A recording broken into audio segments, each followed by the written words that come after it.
अस्सलाम वालेकुम dear students, I hope आप सब खैर खैरियत से होंगे। इंग्लिश एसे एंड कंपोजिशन की क्लास के साथ एक दफ़ा फिर हाज़िर हूँ।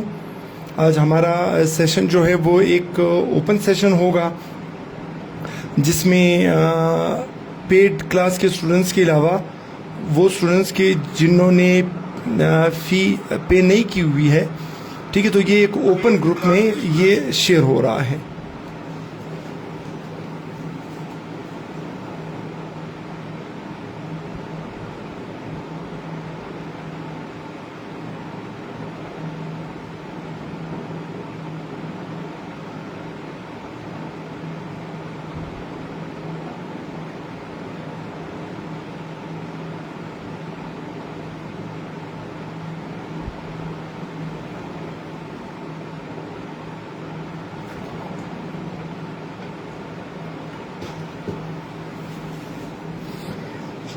चलिए आज की क्लास ज़रा स्टार्ट करते हैं। ऐसे से रिलेटेड भी कुछ डिस्कस करते हैं।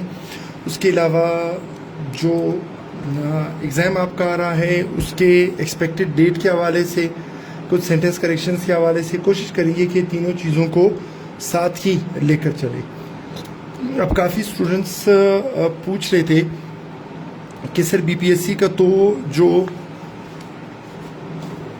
जुलाई का शेड्यूल है, स्केड्यूल है, जो भी आप उसको कह लें, तो वो कह रहे थे कि सर वो तो आ गया है, अब उसमें हेडमास्टर का जो टेस्ट है वो मेंशन नहीं है। ठीक है, ये पहले भी मैंने आपको कहा था, मैं अब ज़रा रिपीट कर देता हूँ। अच्छा चलिए, उससे पहले ये बता दें कि वीडियो क्लियर है, कहीं पर ब्लर तो नहीं है, राइटिंग आपको क्लियर नज़र आ रही है?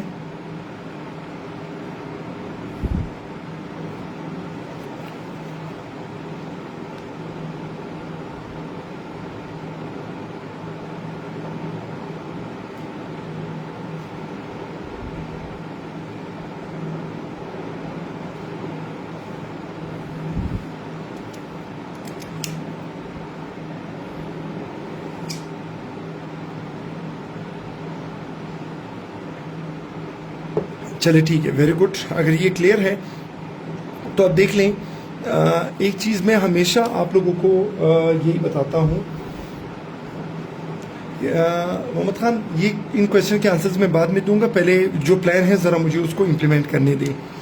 देखिए, एग्ज़ाम्स के हवाले से पहले भी मैंने आपको बताया है कि मैं आपको ये नहीं कहूँगा कि एग्ज़ाम जो है ना बस वो 15 जुलाई को है ताकि आप डर जाएं, और ये भी नहीं कहूँगा कि वो सितंबर अक्टूबर में है ताकि आप एक्स्ट्रा रिलैक्स हो जाएं।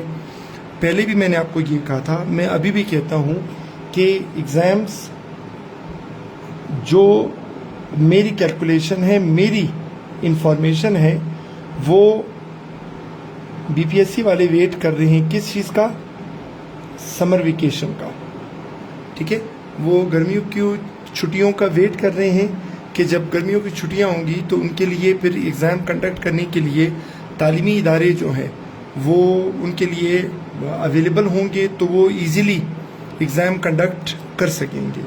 तो जो समर वेकेशंस हैं वो स्टार्ट हो रही हैं 22 से, तो और इन्होंने शेड्यूल जो अपना दिया हुआ है वो भी 22 जुलाई तक ही दिया हुआ है। तो मेरे हिसाब से आप ये एक्सपेक्ट करें कि 23 जुलाई से 1 अगस्त, इस बीच में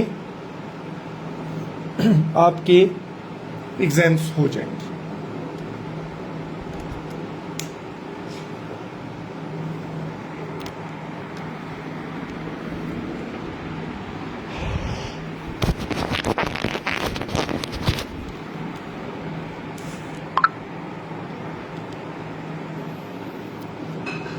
अच्छा चलिए, अब बता दें, अब क्लियर है, अब ब्लर तो नहीं है?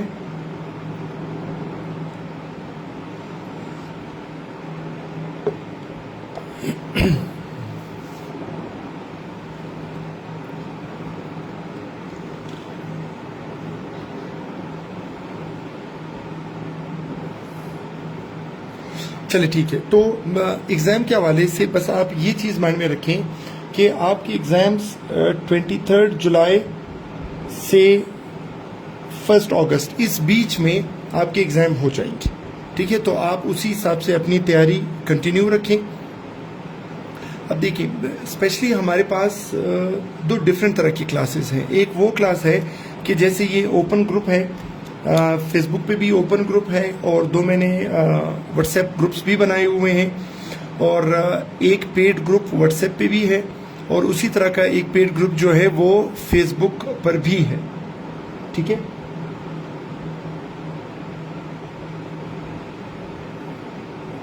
यस मिसबा, बिल्कुल कंप्रीहेंशन वाला लेक्चर भी ज़रूर होगा, और आप काफ़ी अरसे बाद नज़र आए हैं तो इसलिए आपको वेलकम कहते हैं। अच्छा, तो अभी पॉइंट ये है कि एक तो वो 25 इम्पॉर्टेंट टॉपिक्स हैं जो मैंने रखे हुए हैं, जो मैं स्टूडेंट्स को असाइनमेंट दूंगा, ठीक है।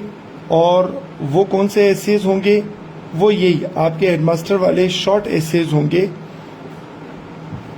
तकरीबन कोई 150 के करीब स्टूडेंट्स वो असाइनमेंट सबमिट कराएंगे। मैं चेक करूंगा, चेक करने के बाद फिर इंशाल्लाह आप लोगों के साथ शेयर करूंगा, ठीक है। और दूसरा ये है कि पेड क्लास वालों के साथ मैंने कुछ 30 टॉपिक्स शेयर किए हैं असाइनमेंट के लिए, ठीक है, कि जिसमें मैंने उन्हें कहा है कि आपने एसेज लिखने हैं। किस तरह के 1 पैराग्राफ एसेज उन्होंने लिखने हैं, ठीक है। इस 30 एसेज में कुछ एसेज इन 25 में से हैं, जबकि कुछ जो है वो मैंने एक्स्ट्रा इंक्लूड किए हैं कि जो मुझे लग रहा है कि वो इम्पोर्टेंट है। तो स्टूडेंट्स इंशाल्लाह जब ये असाइनमेंट सबमिट कराएंगे, मैं चेक करके फिर उनको कहूँगा कि अब आप ये दोबारा से साफ करके रेक्टिफाइड फॉर्म आप मेरे साथ शेयर करें। तो जब वो मेरे साथ शेयर करेंगे मैं आप लोगों के साथ इंशाल्लाह शेयर कर लूँगा, ठीक है। अच्छा, दूसरा एक इम्पॉर्टेंट पॉइंट भी आप लोगों से डिस्कस करना था कि एसे राइटिंग के हवाले से जो इम्पॉर्टेंट टॉपिक्स हैं।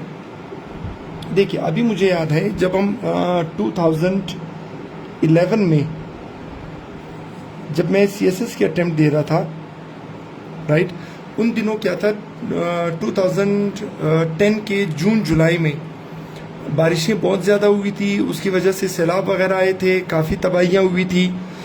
तो 2011 में जब उसके बाद CSS के एग्ज़ाम हुआ तो उसमें ये डिज़ास्टर मैनेजमेंट ये वाला एसे आया था, ठीक है। आप बेशक चेक भी कर ले, 2011 में जब CSS का एग्ज़ाम हुआ था, ठीक है। तो उसके अकॉर्डिंगली ही अब देखिए ये बारिशें वगैरह हो रही हैं, मानसून की बारिशें हैं, और वो बहुत ही ज़्यादा इंटेंसिटी के साथ हो रही हैं। अब लाजमी बात है कि उसकी वजह से सैलाब वगैरह आ रहे हैं, और अगेन वो चीज़ आप लिंक कर सकते हैं किस चीज़ के साथ, डिज़ास्टर मैनेजमेंट के साथ, ठीक है। अब नेशनल लेवल पे तो NDMA है, नेशनल डिज़ास्टर मैनेजमेंट अथॉरिटी, लेकिन प्रोविंशियल लेवल पर PDMA है, ठीक है, प्रोविंशियल डिज़ास्टर मैनेजमेंट का जो वो है। इसमें आपने स्पेशली फोकस करना है किस चीज़ पे, बलूचिस्तान पे, राइट। ये वाला एसे आप ज़रूर तैयार करें और कोशिश करें कि बहुत अच्छा तैयार करें। इसमें आपके पास बहुत अच्छे अच्छे फैक्ट्स एंड फिगर्स होने चाहिए। पता नहीं, मुझे ऐसा लग रहा है, ठीक है, अब एक्सपीरियंस भी है मेरा अच्छा खासा, तो मुझे ऐसा लग रहा है कि एग्जामिनर शायद ये डिज़ास्टर मैनेजमेंट पे इस दफ़ा आपको एसे दे दे कोई एक। तो इसके लिए भी आपने मेंटली और क्या कहेंगे, साइकोलॉजिकली और इंटेलेक्चुअली आपने तैयार रहना है, राइट। अच्छा, उसके अलावा ये एक मैसेज है उन स्टूडेंट्स के लिए जो पेड ग्रुप वाले हैं, ठीक है। अब मुझे डांटते हुए बुरा लगता है, लेकिन स्टूडेंट्स को खुद भी कुछ चीज़ें समझनी चाहिए। अब देखिए, हमारा ये ओपन ग्रुप वालों के साथ मैं एक चीज़ शेयर कर रहा हूँ। अब यह मैं ये आपको हलवा नहीं खिलाने लगा कि आउटलाइन मैं बनाऊं और उसके बाद आप करें। जाएं गूगल पे सर्च करें, ऐसी अच्छी अच्छी आपको चीज़ें मिलेंगी ना कि मेरे वर्बली बताने से भी उसका कोई फ़ायदा नहीं होगा।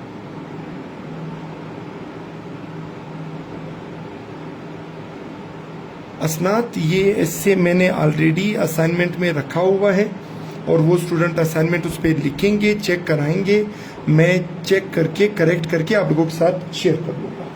ठीक है। अच्छा, वही मैसेज जो मैंने आप लोगों के साथ शेयर करना था।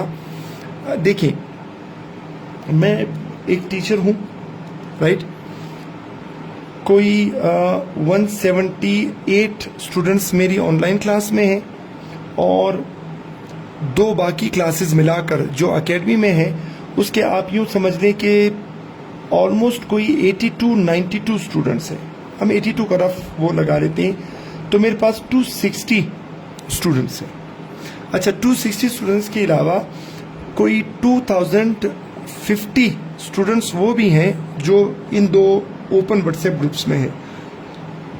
अब स्टूडेंट्स क्या करते हैं, मैंने कहा ना, उनको भी थोड़ा एहसास करना चाहिए।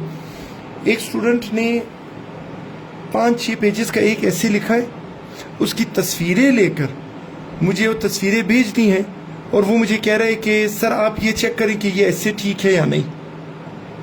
अब अगर चले ठीक है, ये अनपेड वालों को तो कि ये 260 स्टूडेंट्स जो हैं, अगर इसमें 200 स्टूडेंट्स भी इस तरह मुझे ऐसे लिखकर भेजते हैं, राइट, 5 पेजेस वाला सपोज, तो मुझे दिन में 200 एसेज चेक करने पड़ेंगे, यानी 1000 पेजेस।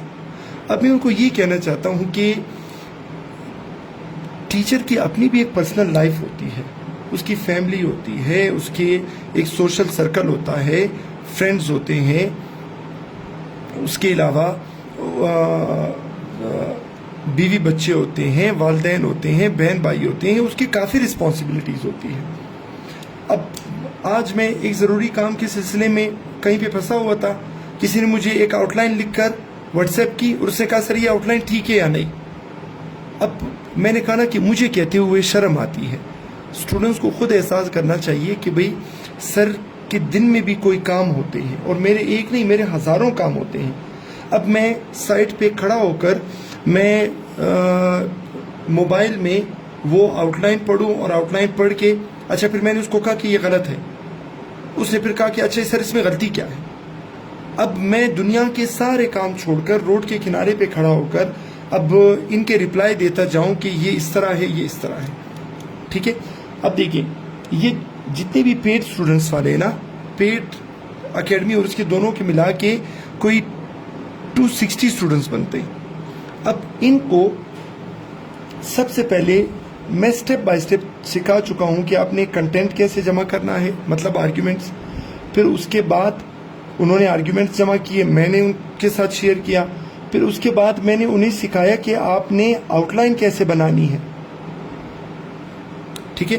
फिर आउटलाइन फिर मैंने उनसे बनवाई, चेक करके फिर मैंने उन्हें दी।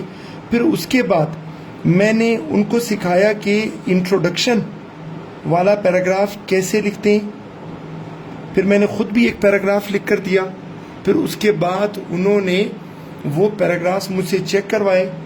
फिर उसके बाद मैंने उन्हें बॉडी पैराग्राफ्स लिखना सिखाया। फिर 2 बॉडी पैराग्राफ्स खुद भी लिख के दिए, उन्होंने बॉडी पैराग्राफ्स लिखकर मुझे सेंड किए, मैंने चेक किए। फिर उसके बाद मैंने उन्हें कंक्लूजन कैसे लिखते हैं ये मैंने उनको सिखाया। फिर खुद भी कंक्लूजन लिख कर दिया, फिर उन्होंने कंक्लूजन लिखकर चेक करवाया। ठीक है। अब मैं उनको स्टेप बाय स्टेप ले जा रहा हूँ। ये सारे हो गए। अब इसके बाद मैंने उनको एक असाइनमेंट दी है। अच्छा, उनको मैंने ये भी सिखाया कि 1 पैराग्राफ ऐसे कैसे लिखते हैं। ठीक है। अब आज मैं उनको 1 पैराग्राफ के ऐसे के लिए असाइनमेंट भी दे रहा हूँ। ठीक है। अब वो असाइनमेंट में उनको टॉपिक्स दे दूंगा, वो उस पर 1 पैराग्राफ लिखेंगे, मैं चेक करूंगा, राइट। अच्छा, ये हो जाएगा। फिर उसके बाद मैं उनको कहूंगा कि आप लोगों ने शॉर्ट एसे लिखना है कंप्लीट, और उस पर इंपॉर्टेंट टॉपिक्स मैं उनको दूंगा, उस पर वो लिखेंगे। अब मैं जब सबको स्टेप वाइज ले जा रहा हूं तो इसकी कोई तुक ही नहीं बनती है कि कोई अलग से इनबॉक्स करे और फिर ये कह दे कि सर ये आउटलाइन देख ले ठीक है या नहीं है, या सर ये ऐसे ज़रा चेक कर लें। क्योंकि देखिए, सपोज ये ऑनलाइन की अगर मैं बात कर लूँ, 150 स्टूडेंट्स भी अगर मुझे असाइनमेंट भेजते हैं तो 150 को अलग अलग पेज पर मुझे उसका प्रिंट आउट निकालना पड़ता है, और यकीन माने प्रिंट आउट निकालना, उसकी एडजस्टमेंट करना, मुझे सिर्फ प्रिंट आउट में 2 घंटे लग जाते हैं, और फिर उसके बाद उनको चेक करना, गलतियां निकालना, उस पर रिमार्क्स देना, तो ये बहुत टाइम कंज्यूमिंग होता है। लेकिन शायद स्टूडेंट्स को यही लगता है कि टीचर के पास और कोई भी काम नहीं है, और चूंकि मैं एक सरकारी मुलाजिम भी हूँ, फिर एक एसोसिएशन का हिस्सा भी हूँ, तो हमें ये मुख्तलिफ स्ट्राइक्स वगैरह इनके लिए भी जाना पड़ता है, और हाई ऑफिशियल से मुलाकात करनी पड़ती है। आजकल हमारे खिलाफ क्रैकडाउन शुरू है, गिरफ्तारियां होती है, छापे होते हैं, हम उससे भी खुद को बचा रहे होते हैं, तो ये सारी चीज़ें चल रही होती हैं। अब इस दौरान अगर कोई ये कहे कि सर ये मेरी आउटलाइन चेक कर लें, तो मोबाइल पे भेज देते हैं, तो मेरे ख्याल में थोड़ी ज़्यादती होगी। तो इसलिए सब के लिए मैं ये कह रहा हूँ कि कोशिश करें कि इस चीज़ को अवॉइड करें, राइट।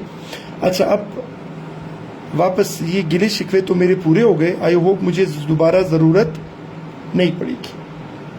पेड क्लास नहीं बल्कि क्लासेस कि जिसमें एक क्लास ऑनलाइन है और 2 क्लासेस एकेडमिक है, 3 क्लासेस, ठीक है। अब उनको मैंने कोई 30 टॉपिक्स दिए हैं कि उन्होंने एसेज लिखने हैं। किस चीज़ पर? 1 पैराग्राफ एसे, ठीक है। अब वो 1 पैराग्राफ एसे जो लिखेंगे ना, अब स्टूडेंट मुझे कह रहे थे कि सर ये 1 पैराग्राफ एसे बीपीएससी में आएगा, तो मैंने उसको ये कहा कि हम तैयार ज़रूर करेंगे। कम से कम बीपीएससी को हम ये नहीं कह सकते थे कि आपने 1 पैराग्राफ ऐसे क्यों किया है। बीपीएससी बिल्कुल दे सकती है, आप उनको बाउंड नहीं कर सकते कि आप ना, राइट। अच्छा, तो मैं 30 टॉपिक्स पर उनसे 1 पैराग्राफ ऐसे लिखवाऊंगा। उन 1 पैराग्राफ ऐसे, चूंकि मैंने वो लेक्चर यकीनन आप लोगों के साथ ओपन ग्रुप में शेयर किया है, जब स्टूडेंट्स वो अटेम्प्ट करेंगे उसमें आपको एक चीज़ ज़रूर मिलेगी, उसमें कंटेंट मिलेगा। कंटेंट में यानी आपके पास आ जाएंगे क्या? Facts and figures.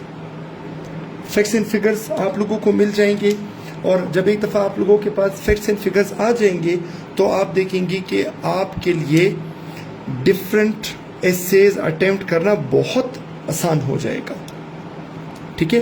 और स्टूडेंट्स को मैं यही कह रहा हूं कि आप अगर एक एसे लिखते हैं 1 पैराग्राफ वाले टॉपिक पे, ठीक है, तो उसके लिए आपने कम से कम 2 रिसर्च आर्टिकल्स पढ़ने हैं, कम से कम 2 से ज्यादा भी हो सकते हैं।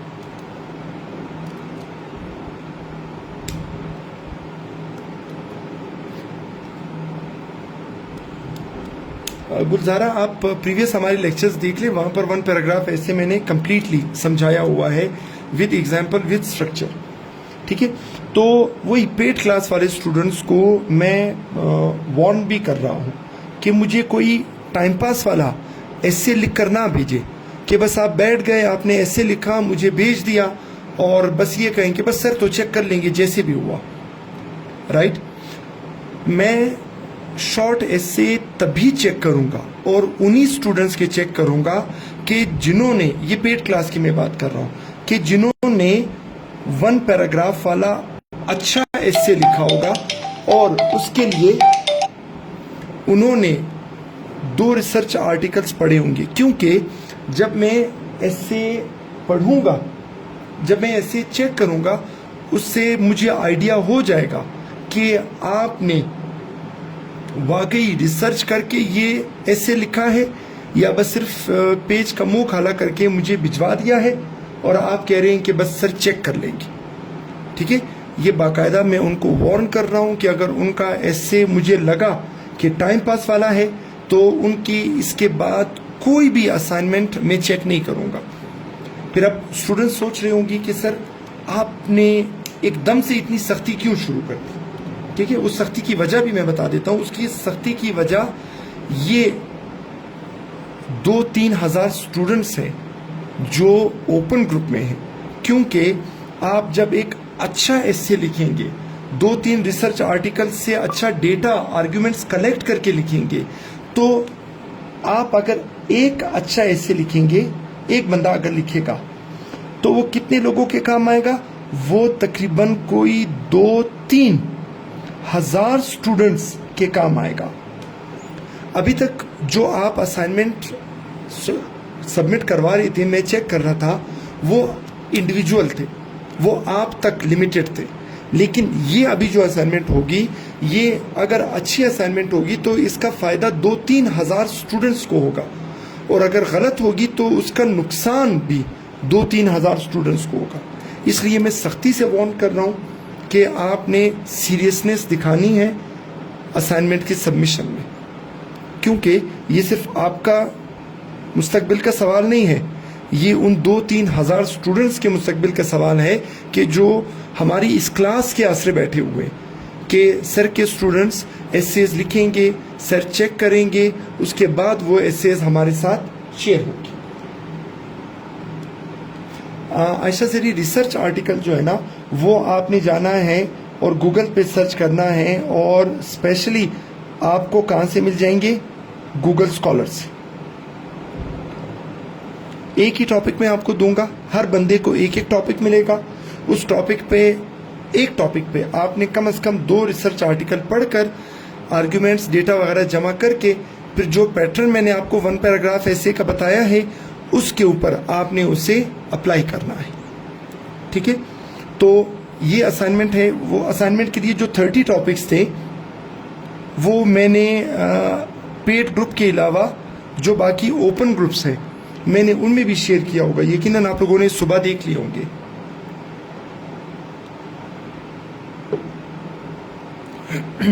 तो इसलिए इसके ऊपर आप थोड़ा सा काम करें। दूसरा, फिर स्टूडेंट्स एक चीज़ के बारे में काफ़ी परेशान थे। खैर, स्टूडेंट्स हैं, हम भी स्टूडेंट्स थे, तो स्टूडेंट एक चीज़ के बारे में नहीं, स्टूडेंट काफ़ी चीज़ों के बारे में परेशान होते हैं। अब मुझे काफ़ी स्टूडेंट्स मैसेज कर रहे हैं कि सर ये टेंस कंसिस्टेंसी जो है, ये ना हमने पहले पढ़ी है, ना हमें इसका पता है, और टू बी ऑनेस्टली स्पीकिंग ये बहुत डिफ़िकल्ट भी है, बहुत टेक्निकल भी है, बहुत मुश्किल है। ठीक है, तो एक काम करते हैं। काम क्या करते हैं? काम ये करते हैं कि ये टेंस कंसिस्टेंसी वाला जो लेक्चर्स होंगे, 2 हैं, 3 हैं, 4 हैं, उसकी एक्सरसाइज हैं,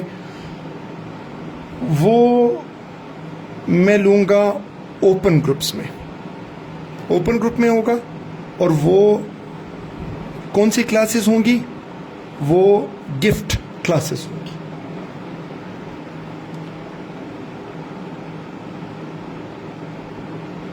वजीरा नहीं, बस कोशिश करें कि 5 तक रखें, 5 तक रखें, ज्यादा ना ज्यादा करें ना कम करें।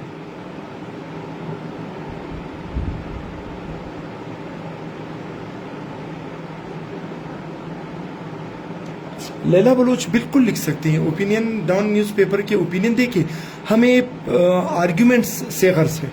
ठीक है, आर्ग्यूमेंट्स अब जहां से भी मिले, अच्छे मिले, ऑथेंटिक मिले, और डॉन न्यूज़पेपर जो है वो बड़ा एक ऑथेंटिक न्यूज़पेपर है, तो बिल्कुल आप वहां से ले सकते हैं।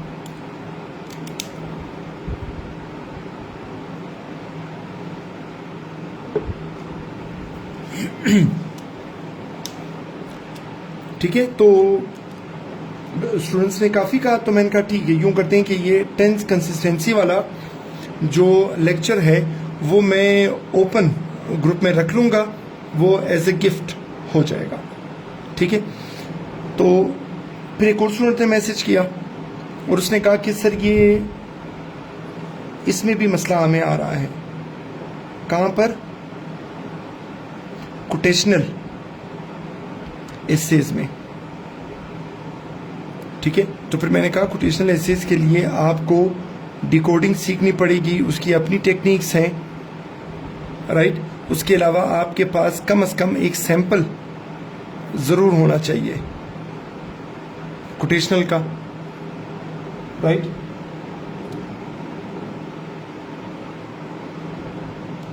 ज़ारा खान नहीं, उसमें आपने ओवरऑल पाकिस्तान का ही लेकर चलना है। अब चलिए फिर एक और काम करते हैं। काम ये करते हैं कि ये कोटेशनल एसेज, डिकोडिंग और ये सब कुछ भी मैं रख लेता हूँ कहाँ? ओपन ग्रुप में। और ये भी आपके लिए एक गिफ्ट ही होगा। ठीक है, अब मैंने कहा ना कि पुलिस छापे, गिरफ्तारियां, अब जब तक गिरफ्तार नहीं होता बस मैं कोशिश करूंगा कि गिफ्ट्स जो हैं वो आप तक पहुंचाता रहूं। तो ये ओपन ग्रुप में ये भी मैं आप लोगों को पढ़ा। एक तो टेंस कंसिस्टेंसी, ये मेरा आपसे वादा रहा, ठीक है। और अगर मुझे रिमाइंडर देना पड़ा तो ये पेड ग्रुप वाले मुझे बता दें कि सर आपने वादा किया था कि सबको पढ़ाएंगे। और उसके अलावा कोटेशनल एसेज, उसकी डिकोडिंग, उसका सैंपल, ये भी आप लोगों से मेरा वादा है। और इसका रिमाइंडर भी जो पेड ग्रुप वाले हैं वो मुझे इसका रिमाइंडर दे दें।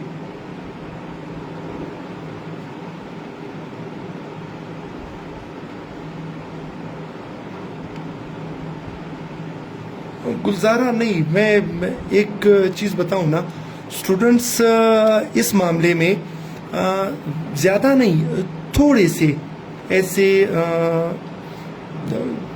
खुदगर्ज रहे हैं।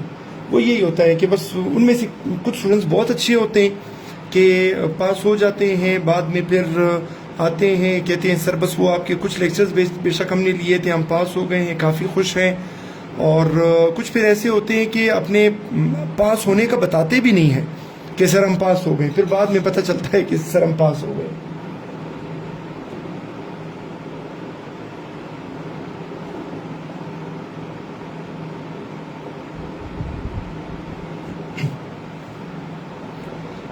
ठीक है, तो ये एक असाइनमेंट जो टॉपिक्स हैं ये पेड ग्रुप वालों को मैं कह रहा हूँ कि उन्होंने क्या करना है। अच्छा देखिए, मैं आप लोगों से ये ओपन ग्रुप वालों से थोड़ी सी मैं बुराई कर देता हूँ पेड ग्रुप वालों की। पेड ग्रुप वालों को कोई एतराज़ तो नहीं है? सनाउल्लाह साहब या बाकी जो हैं इनको कोई एतराज़ तो नहीं है अगर आप लोगों की मैं थोड़ी सी बुराइयाँ कर दूँ?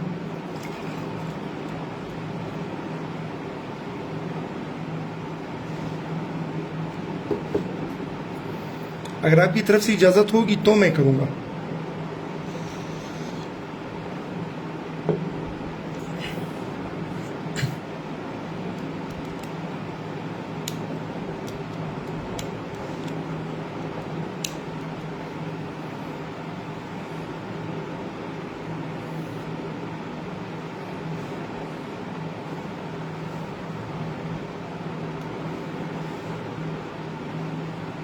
चले ठीक है, बस मैं कर देता हूँ बुराई।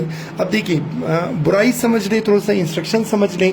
वो ये है, चूँकि स्टूडेंट्स मुझे असाइनमेंट्स जब सबमिट कराते हैं तो उन असाइनमेंट्स को मैं बस देख कर फिर उनको मैसेजेस में उसके लिए फीडबैक नहीं देता, बल्कि मैं क्या करता हूँ, मेरे पास अपना प्रिंटर मैंने ख़रीद के रखा हुआ है, तो मैं उसके सारे प्रिंट्स निकाल कर चेक करके फिर उस पर गलतियाँ निकाल कर अगर होती हैं रिमार्क्स देकर फिर उसके बाद में उसकी पिक्स लेकर फिर मैं ग्रुप में शेयर कर देता हूँ, राइट।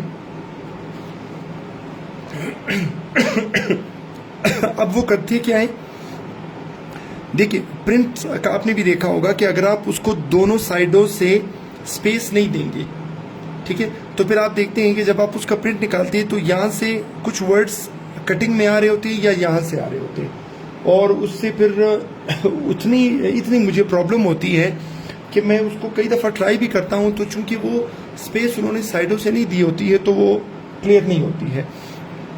तो इसलिए मैं सिर्फ उन स्टूडेंट्स की, ये पेड स्टूडेंट क्लास वाले स्टूडेंट्स सुन ले, मैं सिर्फ वो असाइनमेंट्स चेक करूंगा, आई रिपीट, सिर्फ वो असाइनमेंट्स चेक करूंगा कि जिसमें, चल मैं आपको एक पेज दिखा देता हूं, just give me a minute, just a minute.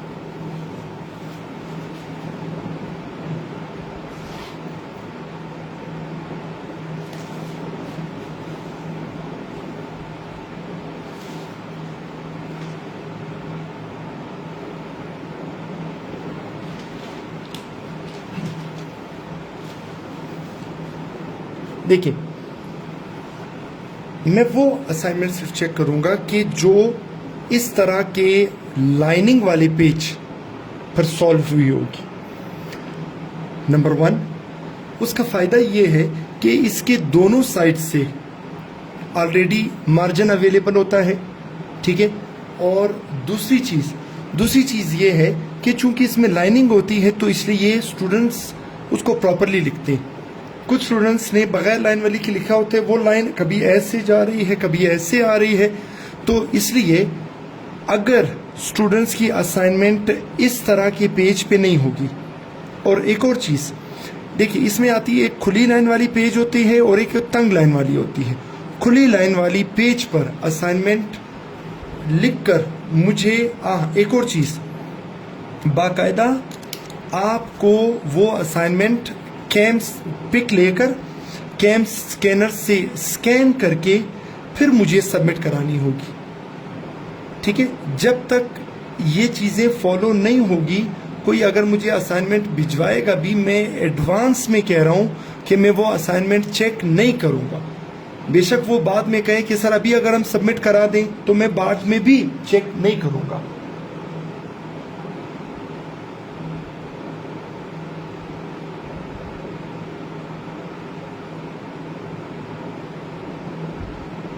ये ज़ारा खान, बिल्कुल आर्ग्यूमेंट्स का मतलब ये है कि आपने किसी बात को जस्टिफाई करने के लिए आपके पास जो सपोर्टिंग आर्ग्यूमेंट्स होते हैं, अब सपोर्टिंग आर्ग्यूमेंट्स लाजमी बात है कि वो फैक्ट्स एंड फिगर्स होते हैं। तो अगर आपके पास फैक्ट्स एंड फिगर्स होंगे तभी आप अपने स्टांस को अच्छी तरह से डिफेंड कर सकेंगे, जस्टिफाई कर सकेंगे।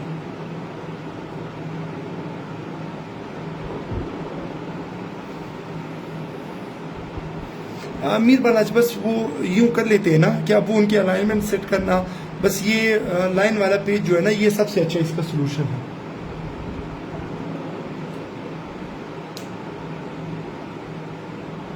चलिए, बस अल्लाह करे कि आप सबका टेस्ट पास हो जाए, फिर इंटरव्यू में जिस इंटरव्यू तैयारी अच्छी होगी वो इंटरव्यू भी पास कर लें, और देख लें कि कितने लोग टेस्ट पास करने के बाद मुझे बताते हैं और कितने लोग इंटरव्यू क्लियर करने के बाद बताते हैं। कर लेंगे हिसाब किताब, देखते हैं कि आप लोग भी बाकी स्टूडेंट्स की तरह हैं या नहीं हैं, ठीक है। तो ये पेड क्लास वालों के लिए कि उन्होंने जो असाइनमेंट सबमिट करानी है, आज कौन सा दिन है, आज है मंडे, राइट। मैं उन्हें ट्यूसडे नहीं वेंसडे का टाइम दे रहा हूँ। और ये पेड क्लास वालों की एक और बुराई मैं आप लोगों के साथ कर लूँ कि डेडलाइन मैंने दी होती है कि इतने बजे तक जमा करानी है। कुछ स्टूडेंट्स उस डेडलाइन के बाद अगले दिन सबमिट करा रहे होते हैं, सर बस ये हमारी असाइनमेंट है, चेक कर ले। तो उसके लिए मैं आपको डेडलाइन दूंगा, उस डेडलाइन के बाद बिल्कुल भी कोई भी असाइनमेंट मैं एक्सेप्ट नहीं करूंगा, चेक नहीं करूंगा, ठीक है। तो डेडलाइन मैं आपको दे दूं कि परसों 8 बजे, ठीक है, रात के 8 बजे तक जो जो असाइनमेंट मुझे सबमिट हो जाएंगी मैं वही चेक करूंगा, नंबर 1। दूसरी चीज, जो जो स्टूडेंट्स परसों वाली असाइनमेंट सबमिट नहीं कराएंगे, इसके बाद उनकी कोई भी असाइनमेंट चेक नहीं होगी, राइट। इसको बहुत पक्की वाली धमकी समझ लें,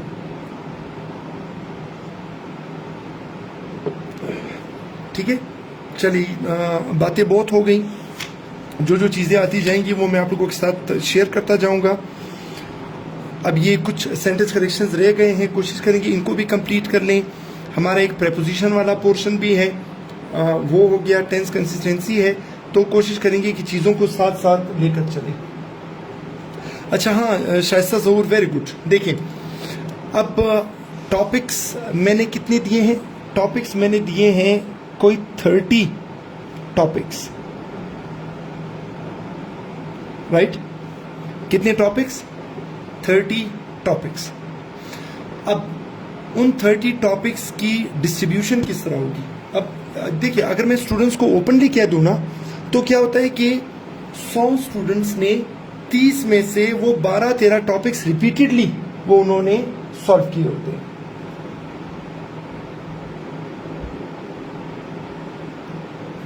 नौशीन, इसमें से एक टॉपिक सिर्फ आपने उठाना है।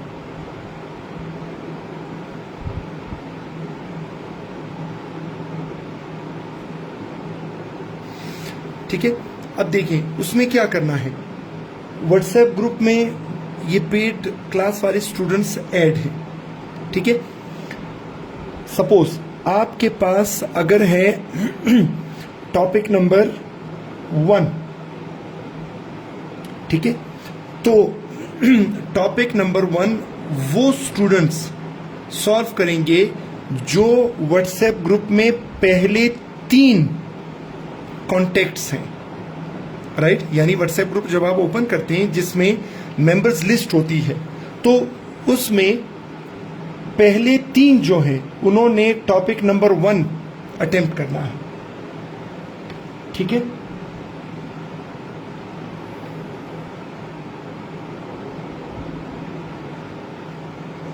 अच्छा, दूसरा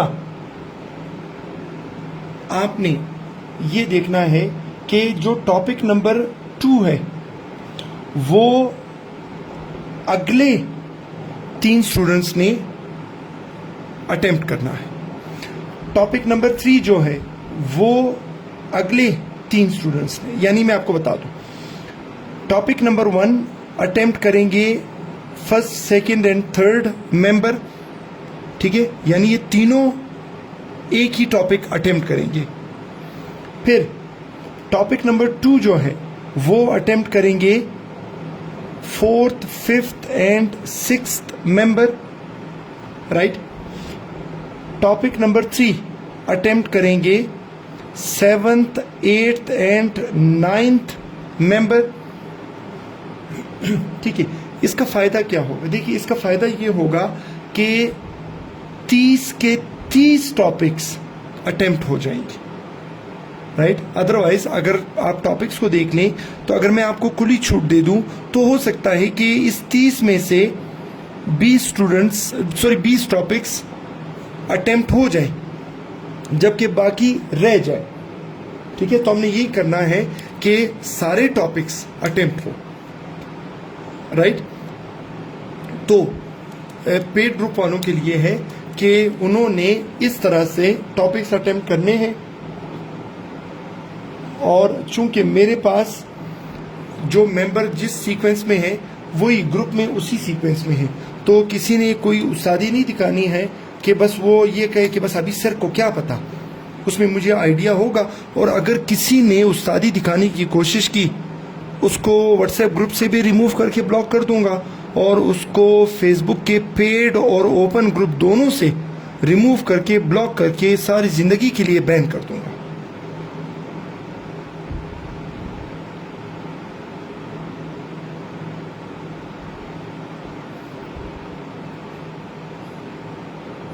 कुलसुम नहीं, आप मतलब जिसका व्हाट्सएप है ना उसके बाद आपने उसको देखना है कि कौन से है।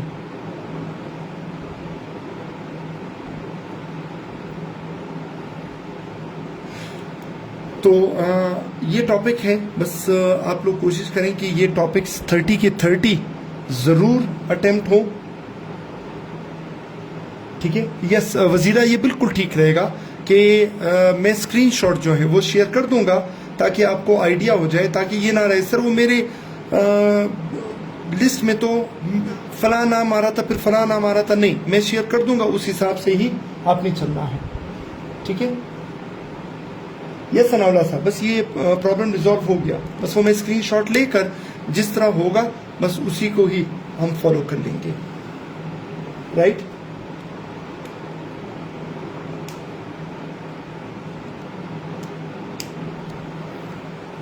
यस मोहसिन, मैं उसके जो स्क्रीनशॉट है वो मैं आप लोगों के साथ शेयर कर दूंगा। तो सख्ती करनी पड़ेगी, वो इसलिए गुस्सा करना पड़ेगा, सख्ती करनी पड़ेगी कि जब तक आप सख्ती नहीं करेंगे ये काम नहीं करेंगे। काम तो करते हैं, अच्छा काम नहीं करते, तो इसलिए काम करवाना है, अच्छा काम करवाना है, और उसके लिए सख्ती बिल्कुल, धमकी वगैरह भी चलती रहेगी। चलें, अब थोड़ा सा ये जो हमारे पास करेक्शन है इसको ज़रा देख लेते हैं कि सेंटेंस नंबर 176 पे हमारे पास सेंटेंस है, one should always keep his target in mind.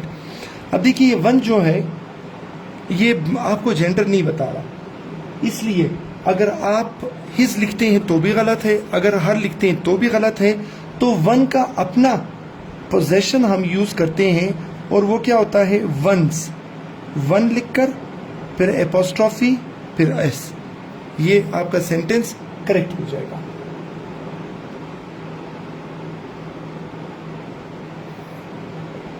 ठीक है, फिर उसके बाद सेंटेंस नंबर 177, इसको जरा गौर से देखिए।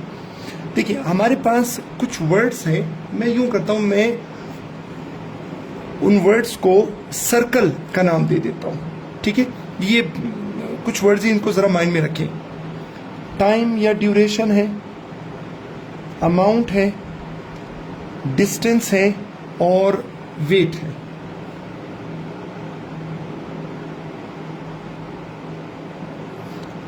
राइट, अब देखिए पॉइंट हमारे पास क्या है। पॉइंट ये है, सपोज अगर मैं कहूं कि 1 किलोमीटर, अब चूंकि 1 किलोमीटर है ना, तो हम इसको कह देंगे इज।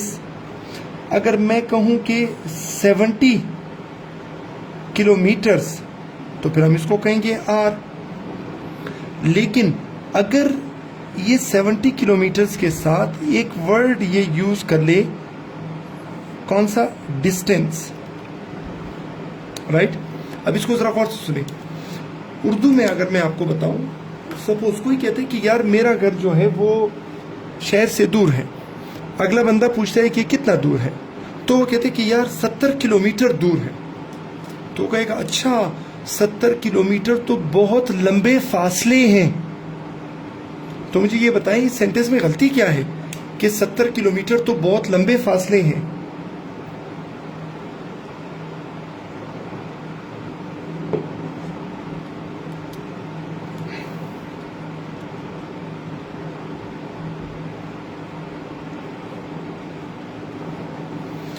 ठीक है, तो फिर आप कहेंगे कि सर जब आप इसको डिस्टेंस यानी फासले का नाम दे देते हैं ना, तो ये प्लूरल नहीं बनता, ये सिंगुलर बन जाता है। हम ये नहीं कहते 70 किलोमीटर लंबे फासले हैं, बल्कि हम कहते हैं कि 70 किलोमीटर लंबा फासला है। तो जब हम उसको फासला कहते हैं ना, तो वो सिंगुलर बन जाता है, इस बन जाता है। ठीक है, यस असनात, वेरी गुड, यस मिनाल, बिल्कुल। अब देखिए इसी चीज को अगर मैं अप्लाई करूं, ठीक है, अब किस चीज पर, एक बंदा कहते कि यार मैं 1 साल से, 1 ईयर, उसके लिए यूज होता है इस। 10 years, तो उसके लिए यूज होता है क्या, आर। लेकिन अगर मैं यूज करूं इसके लिए कोई वर्ड, टाइम या ड्यूरेशन, ठीक है। अब देखिए मैं किसी को कहता हूं कि यार मैं 10 साल से गांव नहीं गया, तो फिर वो ये कहेगा अच्छा 10 साल, 10 साल तो बहुत लंबे अरसे हैं। तो अब मुझे बताएं कि क्या ये सेंटेंस करेक्ट होगा कि 10 साल बहुत लंबे अरसे हैं।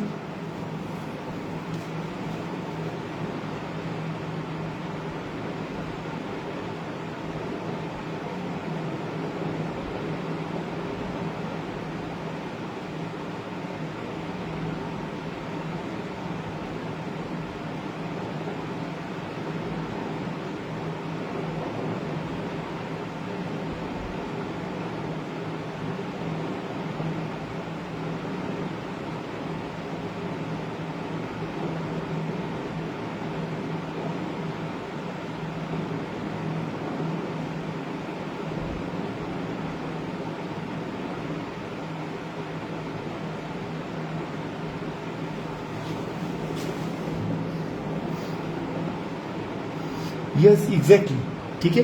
तो फिर हम ये नहीं कहते कि बहुत लंबे अरसे हैं, हम कहते हैं बहुत लंबा अरसा है, ठीक है। इसी तरह अगर मैं कहूँ कि $50,000, हम ये नहीं कहते कि $50,000 बहुत बड़ी रकूम है या रकमें हैं, बल्कि हम क्या कहेंगे, $50,000 बहुत बड़ी रकम है। तो आपने क्या करना है, इन अल्फाज को ज़रा याद रखें, ठीक है।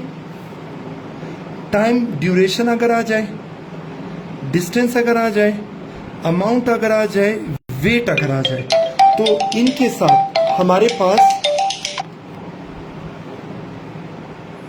वर्ब कौन सा यूज होगा, सिंगुलर यूज होगा, ठीक है। Yes Karim Baloch, very good, correct answer. तो आपने क्या करना है, उसको सिंगुलर यूज करना है। इसलिए सेंटेंस को देखिए, 70 kilometres are quite a long distance. तो जब डिस्टेंस आ गया ना, तो आप इसको प्लूरल नहीं सिंगुलर कंसीडर करेंगे, ठीक है। Yes बिनिश Fatima, very good. अब देखिए, the food inspector recovered a large number of rice, ठीक है। अब देखिए, इसको अगर आप उर्दू में देख लेना, राइस हमारे पास एक ऐसी चीज है जो अनकाउंटेबल है, ठीक है। चावल अनकाउंटेबल है, चावल के दाने वो काउंटेबल है। अगर मैं ये कहूं कि फूड इंस्पेक्टर ने बहुत बड़ी तादाद में चावल रिकवर किए, ठीक है, तो अगर मैं उसको तादाद कहूंगा ना, तादाद शो करता है काउंटेबल, जबकि चावल अनकाउंटेबल है। तो फिर आप कहेंगे कि सर ये नंबर ना लिखें, तो मैं कहूंगा क्या लिखें, आप कहेंगे कि सर लिख लें क्वांटिटी। हम ये नहीं कहते कि बहुत बड़ी तादाद में, बल्कि हम कहते हैं बहुत बड़ी मिकदार में, right. Yes very good Shaista Zahoor, very good. तो ये हमारे पास इसकी करेक्शन हो जाएगी। अच्छा, फिर इसके बाद नेक्स्ट पॉइंट की तरफ चलते हैं। देखिए 179, ठीक है, 179 वाला जो रूल है, ये मुझे इसलिए याद है क्योंकि सनाउल्लाह साहब जो हैं वो चूंकि साइंस के बंदे हैं, इसलिए मैं साइंस के साथ ज़्यादा छेड़खानी नहीं करता। अब देखिए, मैथ्स में एक फॉर्मूला है जिसको हम कहते हैं 2a + 2b।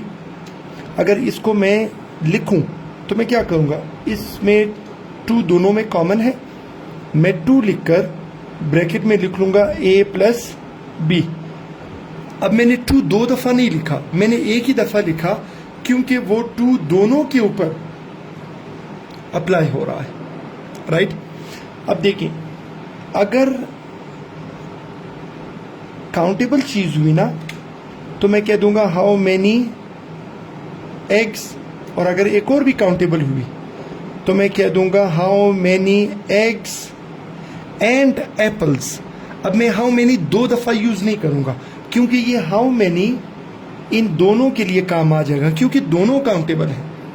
इसी तरह अगर मैं बात करूं हाउ मच के बारे में, तो how much, suppose milk, water, अब दोनों चूंकि अनकाउंटेबल है, तो एक हाउ मच दोनों के काम आ जाएगा।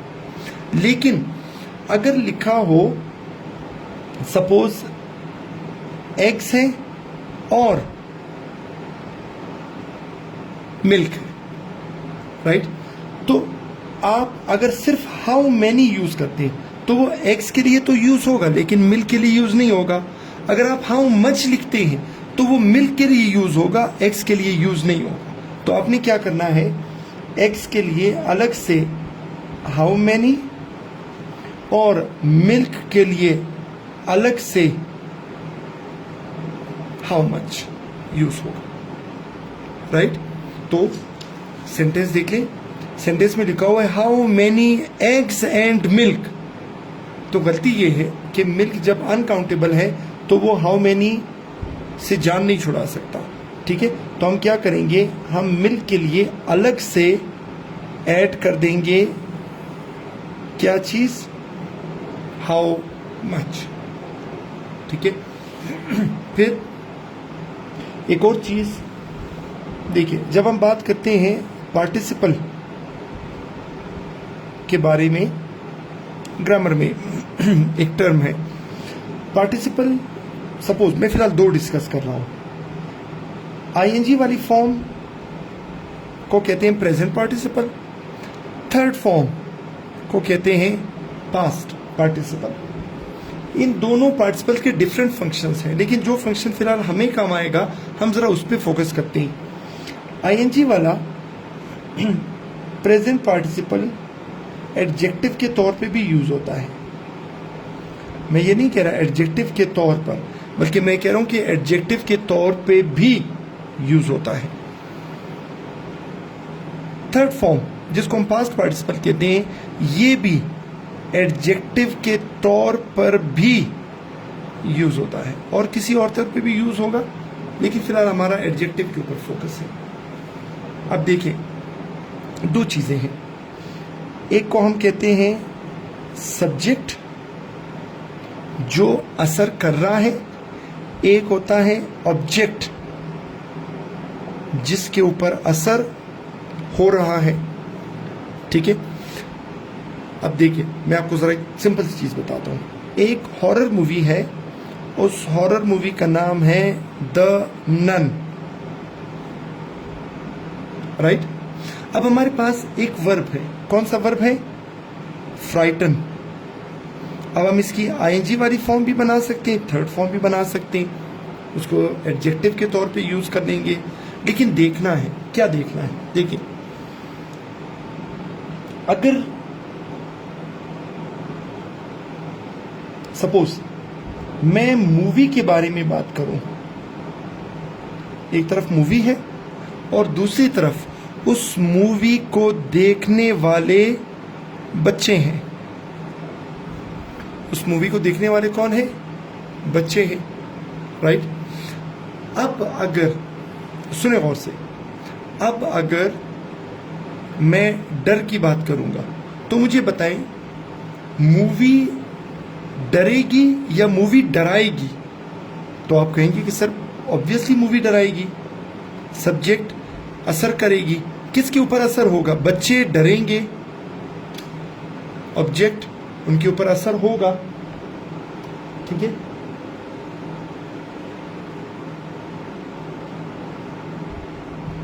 यस करीम बलोच, बिल्कुल। इसीलिए मैंने कहा ना कि प्रेजेंट पार्टिसिपल के डिफरेंट फंक्शंस होते हैं। यहां पर फिलहाल जरा हम एडजेक्टिव पे फोकस कर लेते हैं।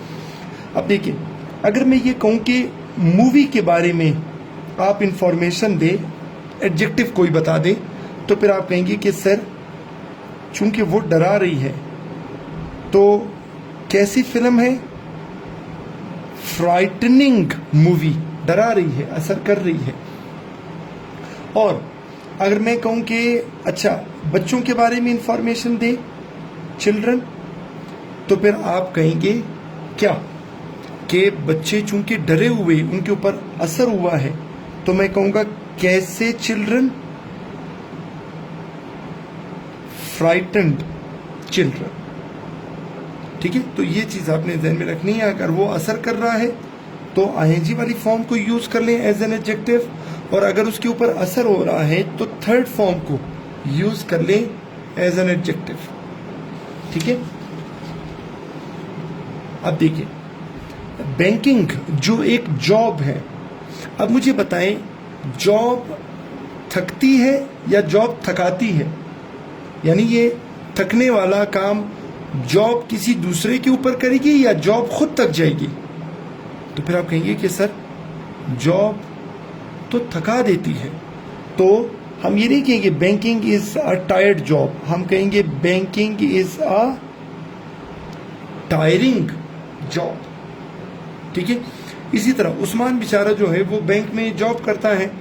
अब उस्मान के ऊपर असर हुआ है, उस्मान थक गया है, तो फिर हम ये नहीं कहेंगे Usman is a tiring man, बल्कि हम कहेंगे Usman is a tired man.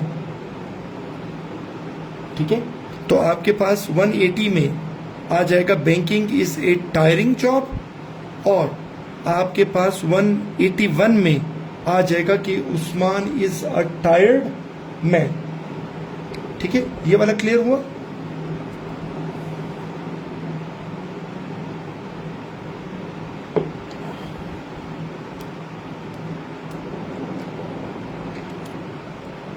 अगर क्लियर है तो हम आगे बढ़ते हैं।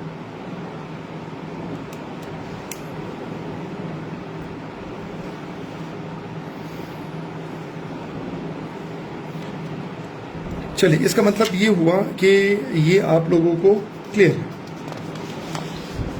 राइट। अब एक और चीज़ आपको बताता हूँ।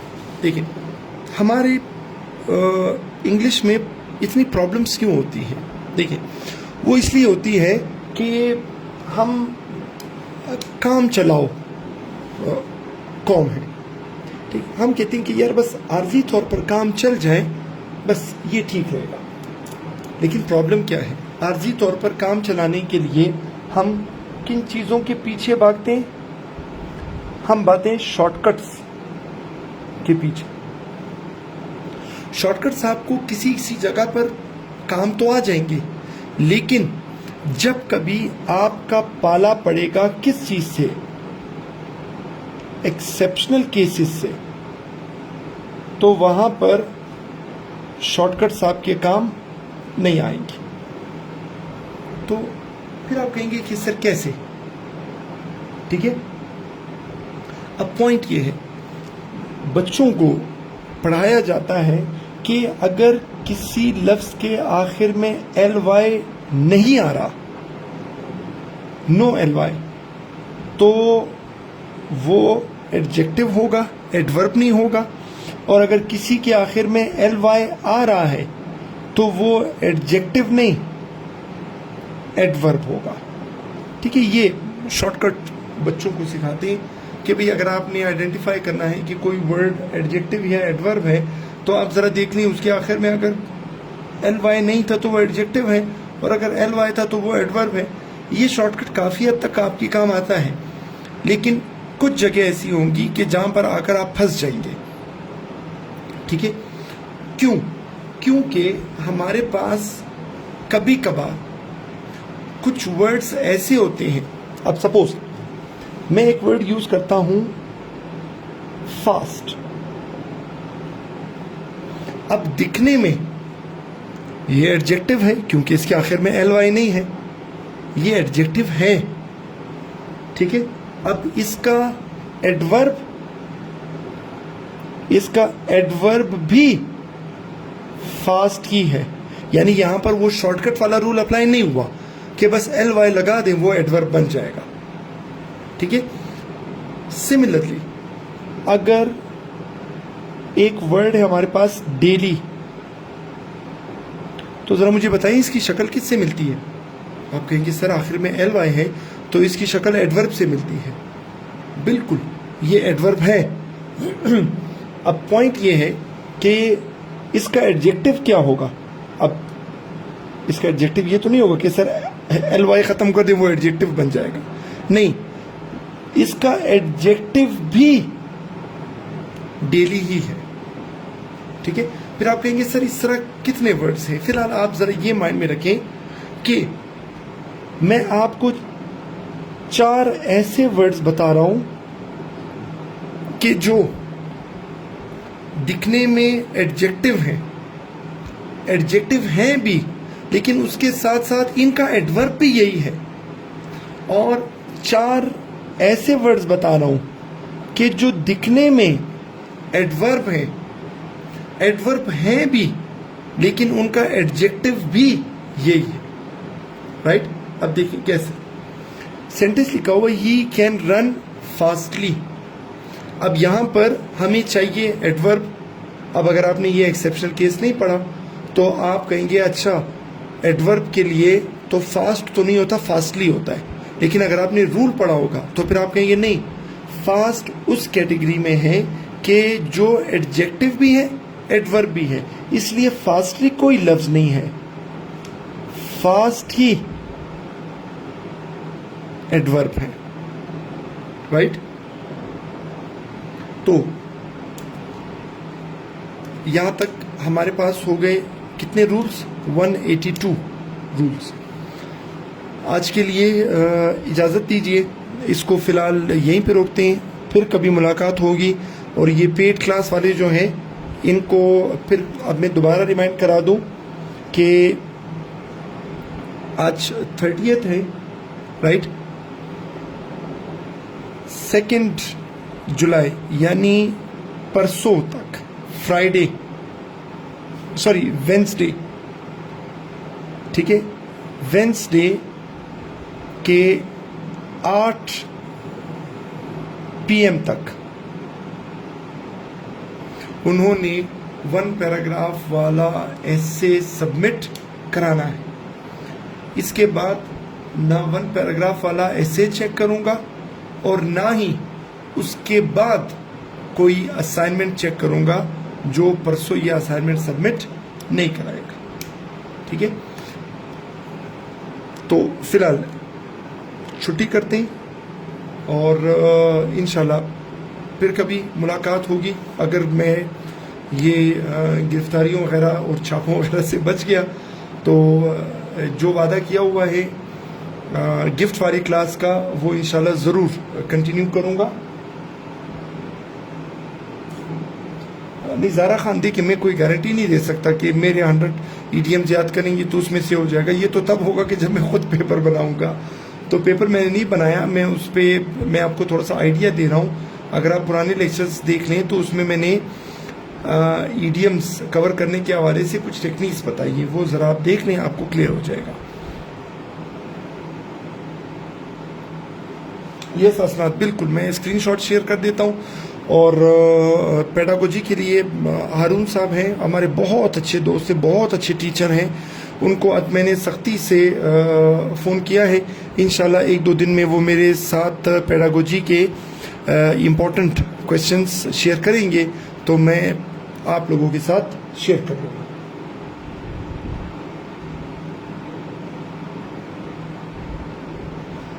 चलिए, थैंक यू वेरी मच। खुश रहें, सलामत रहें, आबाद रहें। अल्लाह हाफिज़।